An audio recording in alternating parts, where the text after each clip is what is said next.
Yes, yesterday was terrible. But come on, Browns fans. The lengths you guys have gone to today after the Browns losing to the Baltimore Ravens with a backup quarterback, rookie quarterback, who just wasn't ready, y'all just need to relax. Your latest Locked On Browns starts now. You are Locked On Browns, your daily Cleveland Browns podcast. Part of the Locked On Podcast Network. Your team every day.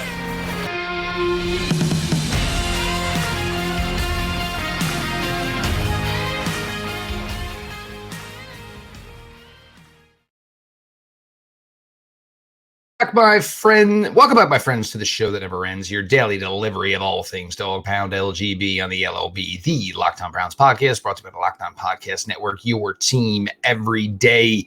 Your host, Jeff Lloyd, and I appreciate all of you who make Locked On Browns your first listen every single day, and the Locked On Browns everyday crowd that seems to be getting bigger and bigger. Make sure you join the crowd by subscribing to Locked On Browns YouTube channel. Of course, Locked On Browns is always available, always free, wherever you get your podcasts. Download the Gametime app, create an account, and use the code LOCKEDONNFL for $20 off your first purchase. Last-minute tickets, lowest price, guaranteed with Gametime. Now, it's been 24 hours, and for some of us, I would say the dust is settled. The hurtness has subsided. The hurt, I should say, subsided. But for a lot of you, man, the wound is still real. And the lashing out. And, my first part, and everybody who heard me yesterday, saw me on social media, my point was point the finger at everybody. Everybody played poorly. Everybody coached poorly. It wasn't a good day. First time we saw some chinks in the armor of Jim Schwartz's D. Obviously, the Cleveland Browns offense, not good. We could go further into detail, but we'll just not good probably suffices. We'll get to Deshaun Watson in segment 2, of course, because I think that was a bigger deal. Not for the reason that you guys think it is, but bigger deal than maybe we all probably gave the lip service that it deserved. Now, as far as, Coach Stefanski, and this is the stuff, he's got to go. He's on the hot seat. He never adapts. Okay.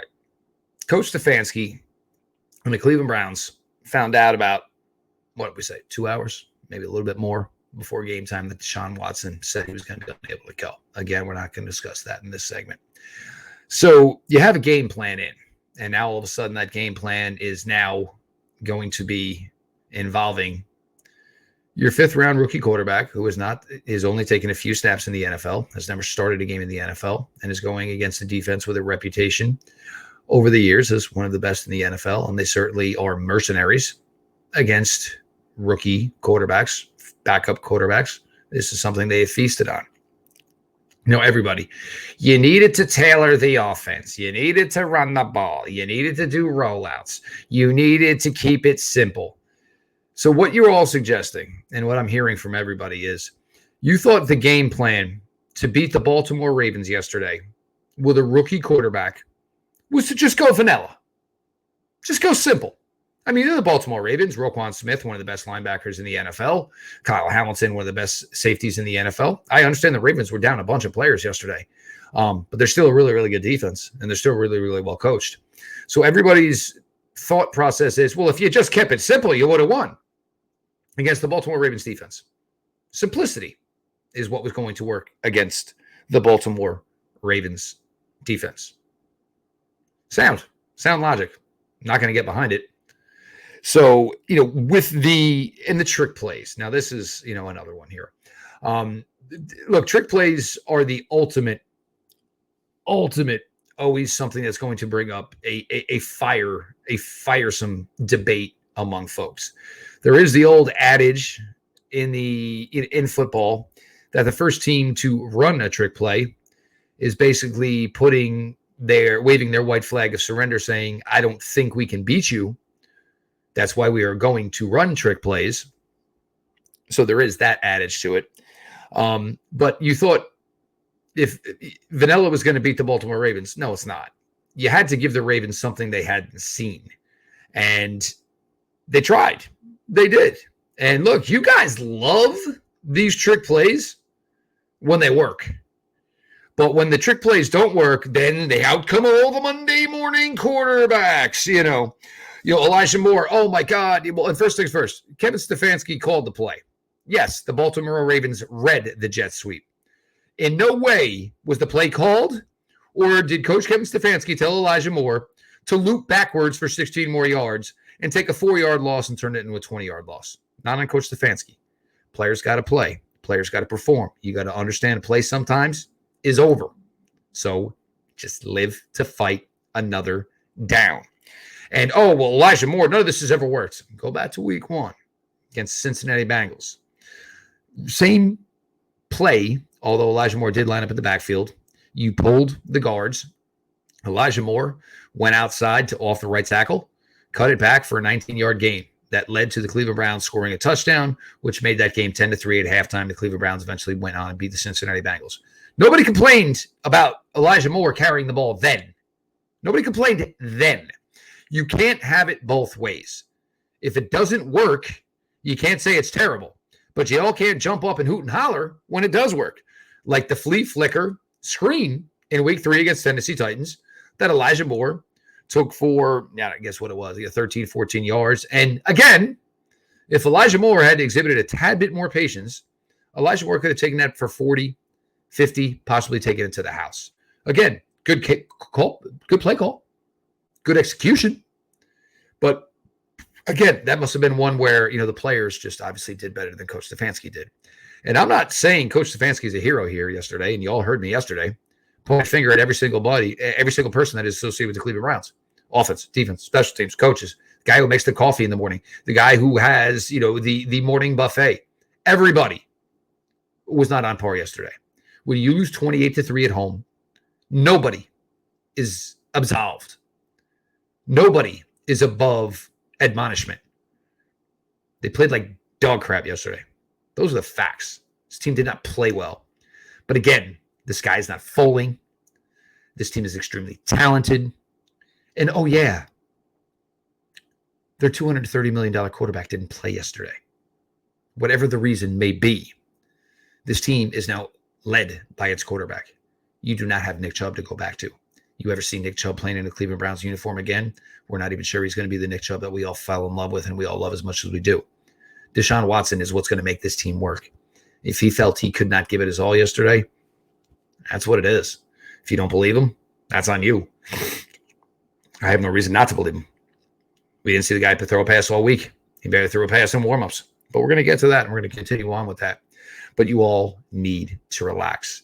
Everybody, with every win, you want to put people in Canton, Ohio. With every loss, you want to put people on a sidewalk and have them on the unemployment line.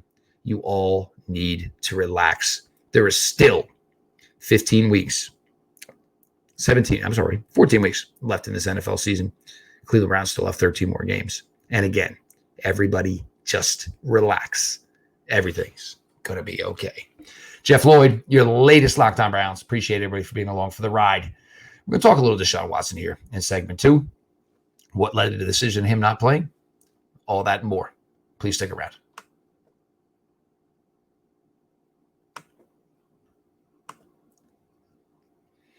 Me, my wife, my girls, we love to go out. We got a lot of music venues around here, 2 great outside venues, great for the spring, great for the summer. The only problem is between my work schedule, my wife's work schedule, and 2 teenagers' schedules, it's really, really hard to get tickets in advance. We don't know who's going to be around. So you shouldn't have to worry when you're buying tickets to your next big event. Gametime is the fast and easy way to buy tickets for all the sports, music, comedy, and theater events near you. With killer last-minute deals, all-in prices, views from your seat, and their best price guarantee, Gametime takes the guesswork out of buying tickets. One of the greatest things about the Gametime app is the last-minute tickets. Look, you get flash deals, you get zone deals. It's easy to find and buy tickets for any kind of event in your area.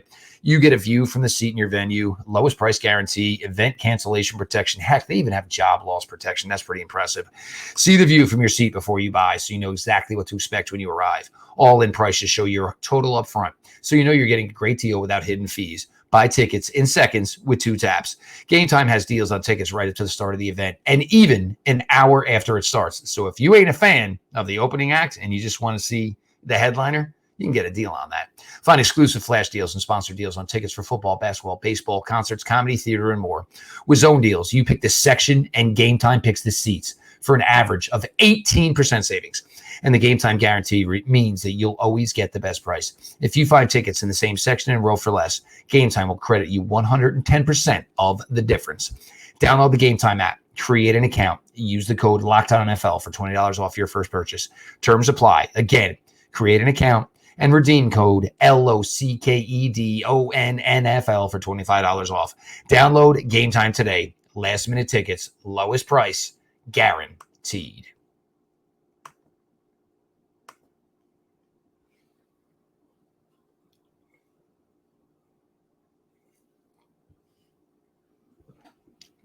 Jeff Lloyd, your latest Locked On Browns. Look, I'm not trying to give you all a hard time. I'm not. But in a loss like yesterday, we cannot just point one finger. And that was the part that drove me crazy yesterday. And I will continue to believe and be of this belief that when Deshaun Watson yesterday warming up, turned, spoke with everybody and said, I ain't got it, Browns were not ready to hear that answer. The Cleveland Browns did not believe that was going to be the answer. What was Deshaun's thinking? I don't know what Deshaun's thinking was. Did Deshaun think, I just don't have it, and reached out a tad bit, and apparently, Deshaun Watson really couldn't get his arm over his head. So if you can't get your arm over your head, probably difficult to throw the football. Probably didn't want to take a needle. Probably something he was not interested in. Whatever. I don't care. It's his choice, guys. I understand everybody's upset he didn't play. And I'll be honest, the way the collective effort was yesterday, I'm not sure if Deshaun did play yesterday was going to be enough to make the difference. Now, as far as the medically cleared, if you all remember back in 2021, Baker Mayfield kept finding a way to get medically cleared. Didn't do him any favors. Didn't do the team any favors. He didn't get any healthier. He only got worse. So medically cleared basically means we don't think you can make the injury any worse. That doesn't necessarily mean that Deshaun Watson was ready to go out there and play 60 minutes of football yesterday. That doesn't mean he was ready to take hits. That doesn't mean he was ready to let loose, rip, and grip the football. Just because he was medically cleared doesn't mean those things to be true. And if he didn't think he had it, and he didn't think he had the velocity he needed, he didn't think he was going to have the touch he needed, didn't think he was going to have the accuracy he needed, then he pulled himself from playing in the game. There's nothing wrong with that. That's what we got to believe. We don't know better. We don't know that there's any other reason that he pulled himself out of the game other than the fact that he thought he couldn't get it done. And many times in the NFL, many times in any professional sport, any sport whatsoever, you see a guy go out there and give it the old college try. And guess what? We're seeing Joe Burrow right now. Give it the old college try. How's that working out for the Cincinnati Bengals? How's it working out, guys? Because Joe Burrow's out there trying. And guess what? It's only getting worse. It's not getting any better. It's only getting worse. So whatever anybody's thinking is as far as why Deshaun Watson didn't play yesterday, you're not inside his body. You don't know the pain that he was going with. You don't know the pain tolerance it was causing him.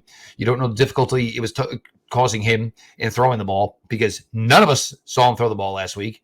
He threw 2 balls in warmups. He just didn't have it. Is the bruise substantial? I guess there was some talk of maybe a fluid, and I know people were trying to make it more than it was. Bruise is lack of fluid. It's lack of blood to an area. And in your throwing shoulder, if you're having lack of blood flow into that area, it'll make it a little difficult to throw a football. So as far as, what that was about, and everybody now trying to say, oh, well, he was cleared, he should have played. We don't know the answers to that, guys. We don't. None of us know what was Deshaun's thought process. We don't know what level of pain Deshaun was still in. And obviously, if he didn't throw the ball on Wednesday, he threw the ball a little bit on Thursday. He threw the ball even less on Friday, and a couple of throws on Sunday. And said, I just don't have it. Yes, it led to a really, really difficult decision where the Browns had to now just basically start DTR. And I still believe that when Coach Stefanski and the other staff members of the Cleveland Browns showed up to that stadium on Sunday, They thought Deshaun was going to be able to go. Were they maybe prepping DTR in case he had to finish a game? Yeah. But I still truly believe that when everybody walked into that building yesterday, they thought Deshaun was going to be able to go. Was it tough that he couldn't? Yeah. Were the Browns ready? No. It is what it is. I can sit here and chirp about it all week, but I've seen a team through 4 weeks now that was dominant week 1, was dominant week 3, should have absolutely beat the brakes off the Pittsburgh Steelers in week 2. So the fact that yesterday, and I still look, the Browns, in my opinion, should be 3-1. They shouldn't be 2-2. They should be 3-1. So those are where the things hurt, is the little things that you let it get away, like you did in Pittsburgh on Monday Night Football. Yesterday doesn't bother me nearly as much as week 2 in Pittsburgh. It's not even close. They played poorly on offense and still should have won the game by a touchdown, minimum. Those are things that need to improve.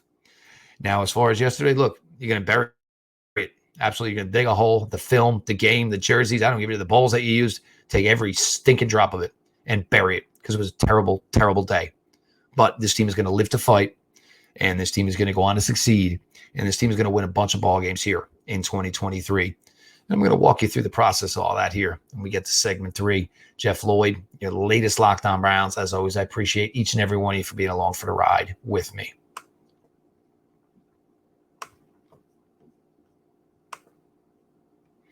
Snap into action this NFL season with FanDuel, America's #1 sportsbook. Right now, new customers get $200 in bonus bets guaranteed when you place a $5 bet. That's $200 in bonus bets, win or lose. If you've been thinking about joining FanDuel, there's no better time to get in on the action. The app is so easy to use. There's a wide range of betting options, including spreads, player props, over-unders, and more. Look, if you're not a big bettor, over-unders, it's simple. Player props, anytime touchdowns. These are basically yes or no questions. You can put some money down. You don't have to put a lot of money down. You like long shots? Somebody goes and likes to play the slots. You can put down $5. You put a long shot on a touchdown. You got a chance for a big, big payout. So visit FanDuel.com/lockedon and kick off the NFL season. FanDuel, official partner of the NFL.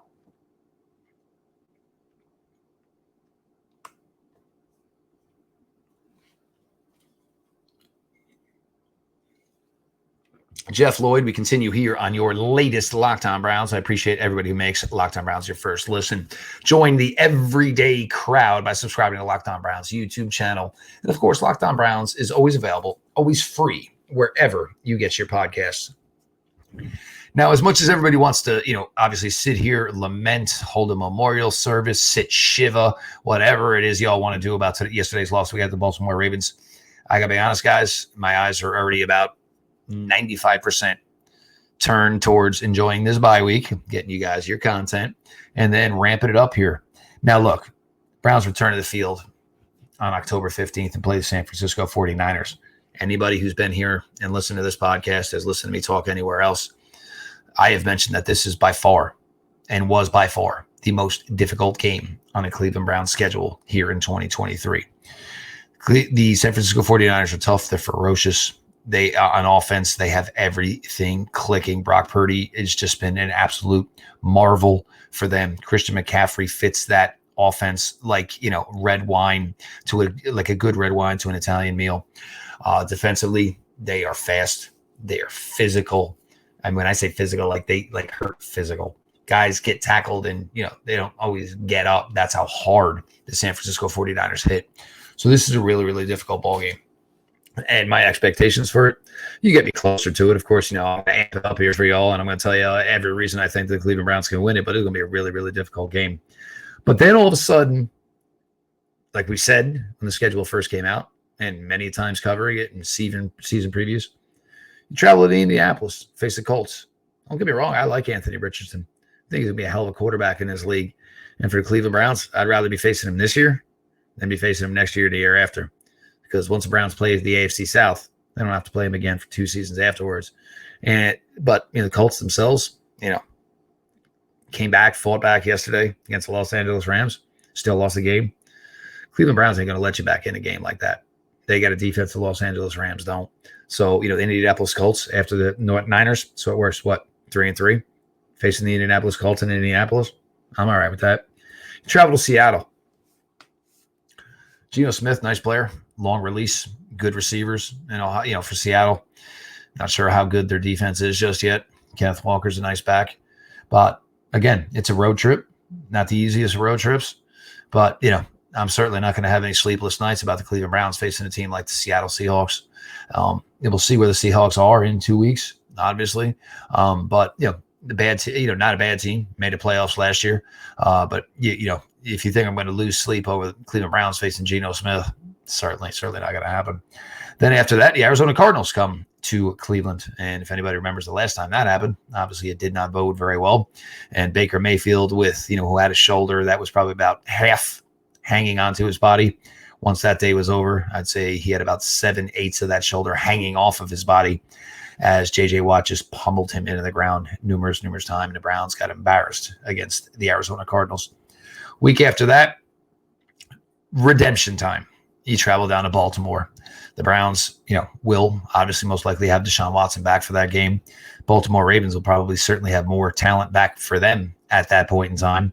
But the Browns are going to be able to go out down there and, give themselves a fair fight against the Baltimore Ravens. It was not the fight. They were not ready for the fight yesterday. They did not have it structured the way they wanted to. And we all know the outcome that happened yesterday. But going down there to Baltimore, I think it showed pretty well. After that, Pittsburgh Steelers come to Cleveland. And I'll tell you right now, Cleveland Browns offense played like absolute crap against Pittsburgh Steelers. And the Browns still won the game handily. I don't think Kenny Pickett's any better than he was. They still can't run a ball. The defense has issues with coverage. Just ask CJ Stroud about that because he lit him up yesterday like a Christmas tree. And good for CJ Stroud. And obviously, I'm sure so many of my listeners here, big Ohio State fans as well, enjoying every minute of what CJ Stroud is doing for the Houston Texans to this point. Following week, Cleveland Browns travel out to Denver. Do I even need to talk? Do I even need to mention the Denver Broncos? This is a team that has no idea, has no identity. They have no idea what type of franchise they are. Made a commitment to Sean Payton. He doesn't want Russell Wilson as quarterback any more than Russell Wilson probably wants to be playing for Sean Payton. Best thing that can happen for the Denver Broncos is they continue to lose games. Maybe there's a chance somebody else takes an interest in Russell Wilson and Sean Payton can go get whoever he wants to be his quarterback for the Denver Broncos, because that is not a marriage that's going to last very long. It's just not. Denver Broncos, there's a lot of issues there. And there's already talks to Jerry Jeudy being on the table. And I certainly wouldn't be surprised if, teams start making phone calls to the Denver Broncos asking if one Patrick Surtain is available as well. After that, Browns go to Los Angeles, face the Rams. Rams are doing some nice things. Their offensive line is great. Cleveland Browns should decimate their offensive line with their defensive line. Aaron Donald's still one of the greatest players in the game. Let's see if Aaron Donald is still even a Los Angeles Ram by that time, because there's going to be a lot of teams beating down that door, seeing if Aaron Donald maybe wants to go chase a ring with somebody else here to close out his career. After that, let's see. Chicago Bears come to Cleveland. Who's even going to be the quarterback for the Chicago Bears then? Who even is going to be it? Because the Bears are a team right now, hold the number 1 and number 2 pick in the 2024 NFL draft. Caleb Williams, Marvin Harrison Jr., anyone? Look pretty nice in Chicago, isn't it? After that, Browns make another trip down to Houston, face the Texans. CJ Stroud has played tough, I'm not going to lie. It's a game that would be inexcusable for the Cleveland Browns to lose. But, so possible win there. After that, New York Jets come to Cleveland. What is supposed to be Thursday night football, I think every single one of us know that most likely that is not going to be Sunday night football, even if Aaron Rodgers has these delusions of grandeur that he still might be able to return this season. I don't believe it. Nobody believes it. I'm sure Aaron Rodgers, you don't even believe it. You're not returning from an Achilles in, 3.5 months, bro. Just not happening. And the Browns would travel to Cincinnati to close out the regular season. They own the Cincinnati Bengals. They own the Cincinnati Bengals in Cincinnati. They pretty much own Joe Burrow. Will Joe Burrow even be quarterbacking that Cincinnati Bengal team by then? Who even knows? I mean, I give Joe Burrow all the credit in the world for what he's doing for his team right now. It's not making him any better. They're not winning any games. And it really doesn't matter, because if he can fight through this all season long and the Bengals don't win, so he just, rests up the entire offseason and he's ready to go for 2024. But you certainly can see signs of frustration from the Cincinnati Bengals right now because it's not working. And Jamar Chase, I don't think he was trying to throw any shade at Joe Burrow. He's just aggravated. These guys obviously, won a lot at LSU. They've won a lot so far at their time in the NFL. They're not winning right now. So to be aggravated, to be frustrated is absolutely normal. It's what players do. So the summation of this episode, folks, is y'all just need to relax. Yes, yesterday was rough, but we can't put people in Canton, Ohio in 1 week, and we certainly can't put people on the unemployment line in 1 week. Yesterday was terrible. It was a really, really, really rough day, but it is now over. It is burnt. It is buried. Deshaun Watson, for whatever you may think, and because he was medically cleared, means nothing. He felt he could not go out there and perform. We respect it. He's never been a guy that's ducked from a challenge on the field. He's never been a guy that's ducked from a big game. So I don't believe he just started doing it yesterday. And Browns have 13 games remaining on their schedule. And for the most part, every single one of them is winnable. So let's get over the pity party. Let's put the tissues away. Let's enjoy the bye week with our families because it's the greatest season of the year. It is autumn, people. And October 15th, Cleveland's going to tee it up against the San Francisco 49ers and hopefully right the wrong of yesterday against the Baltimore Ravens. I am Jeff Lloyd, your host here at Locked On Browns. Appreciate you all for making Locked On Browns your first listen every single day. Join the everyday crowd by subscribing to Locked On Browns YouTube channel. Locked On Browns is always available, always free, wherever you get your podcasts. We're moving on.